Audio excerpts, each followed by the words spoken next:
In today's video, I'm going to teach you how to set up Google Workspace business email. 5 minutes. We'll start by going to the official Google Workspace website in your browser. If you're signed into a personal Google account, consider using a private window so the setup wizard stays focused on your new business account.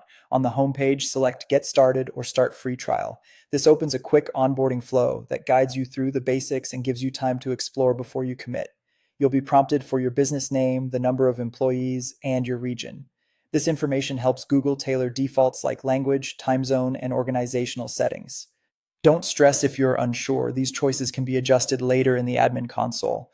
Next, choose whether to use an existing domain or purchase a new one. If you already own a domain, select that option and be ready to access your domain host to make a few changes. If you need a new domain, you can buy it during setup. Pick a name that matches your brand and keep your registrar login handy for future renewals.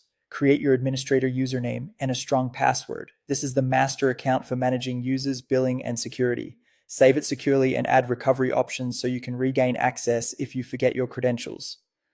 Now verify domain ownership. Google typically provides a TXT record to add to your domain's DNS. Open your registrar's DNS settings, paste the exact value provided, and save. DNS updates can take a few minutes to propagate, sometimes longer, so give it a moment, then return to the setup screen to confirm verification.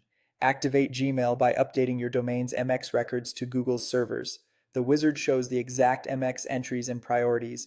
Remove any old MX records from a previous provider, add the Google ones, and save. It's normal for email routing to take time to switch over. Plan this during a low traffic period if you're migrating from another system. Once you reach the admin console, add additional users if your team needs separate inboxes. You can assign admin roles, enable two-step verification, and set basic policies right away or circle back later as your needs grow.